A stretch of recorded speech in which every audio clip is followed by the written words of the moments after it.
মহাশিৱৰাত্ৰিক লৈ বৰমাৰ দীঘেলীত ব্যাপক প্ৰস্তুতি। মহাদেৱক আৰাধনা কৰিবৰ বাবে ৰাজ্যৰ শিৱ মন্দিৰ থানসমূহত আৰম্ভ হৈছে শিৱৰাত্ৰিৰ প্ৰস্তুতি। মহাশিৱৰাত্ৰিলৈ মাজত মাথো এটা দিন। ৰাজ্যৰ প্ৰান্তে প্ৰান্তে শিৱৰাত্ৰি পালনৰ বাবে মন্দিৰ থানসমূহত চলিছে ব্যাপক প্ৰস্তুতি। বৰমাৰ দীঘেলী থলাবাৰীৰ শিৱ মন্দিৰত শিৱৰাত্ৰি পালনৰ চলিছে ব্যাপক আয়োজন। এইবাৰ দীঘেলী থলাবাৰী শিৱ পূজাৰ সোণালী জয়ন্তী বৰ্ষৰ আয়োজনত চলিছে ব্যাপক প্ৰস্তুতি। দীঘেলী থলাবাৰীৰ শিৱ মন্দিৰৰ লগতে গছসমূহত ৰং তুলিকাৰে সজাই পৰাই তুলিছে পৰিচালনা সমিতিৰ লগতে অঞ্চলটোৰ ৰাইজে। Bureau report, Arunodoi Assam. চলি অহা মহাশিৱৰাত্ৰি উৎসৱ, এই উৎসৱে আজি 50 বছৰত ভৰি দিলেহি।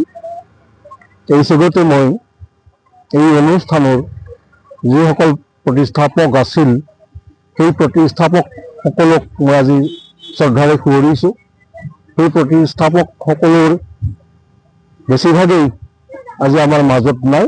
তেওঁলোকৰ আত্মাই যাতে চিৰশান্তি লাভ কৰে, সেইটো মই প্ৰথমতে প্ৰাৰ্থনা জনাইছোঁ। শিৱৰাত্ৰি উৎসৱে আমাৰ সমাজখনক আজি 50 বছৰে একত্ৰিতভাৱে ধৰি ৰখাত যি সফলতা আনি দিছে, তাৰ কাৰণে সেই দূৰদৰ্শী ব্যক্তিসকলৰ কথা আমি নিশ্চয় স্মৰণ কৰিবই লাগিব। অনুষ্ঠান প্ৰতিষ্ঠান এইবিলাকেই সমাজক একত্ৰিত কৰে ধৰি ৰখাত সহায়ক হৈ আহিছে। আৰু এই ধৰ্মানুষ্ঠানবিলাকেই এটা ধৰ্মনো কি, এইটো এটা আনুষ্ঠানিকতা, যি আনুষ্ঠানিকতাই আমাক আধ্যাত্মিক দিশত আগবঢ়াই নিয়াত সহায়ক হয়। এই ধৰ্মানুষ্ঠানবিলাকৰ যোগেদি আমি নম্ৰতা, ভদ্ৰতা, শিষ্টাচাৰ, এই মানৱীয় যিবিলাক আচাৰ নীতি আছে, সেইবিলাক আমি শিকিবলৈ ধৰোঁ আৰু ইয়েই আমাক সমাজখন গঢ়াত অৰিহণা যোগায়।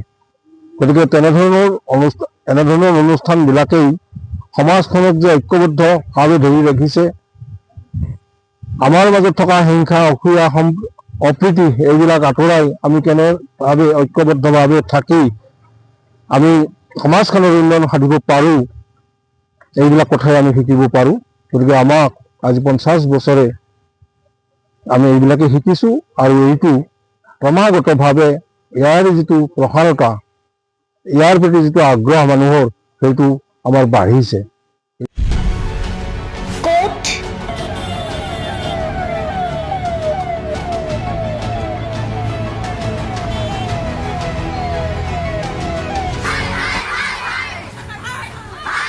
কিয়, কেনেকৈ?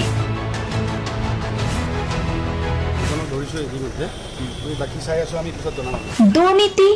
ৱাইফজনীয়ে কৈছে বোলে এওঁ মোৰ হাজবেণ্ড, আপুনি কোন হে ক'বলৈ এওঁ অবৈধ বুলি? অনিয়ম, ভ্ৰষ্টাচাৰ, একো নায়কতাবাদ, এতিয়াৰ পৰা আৰু নহ'ব। আমি দিম সত্য বাতৰি।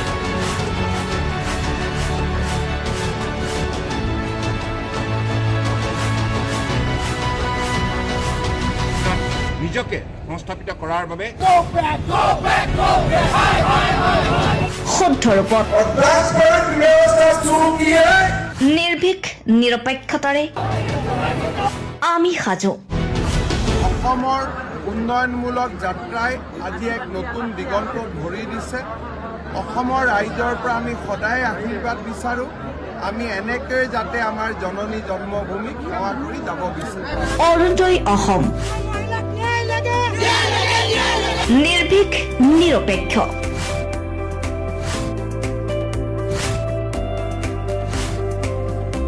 ৰাইজৰ বাবে, ৰাইজৰ পক্ষত।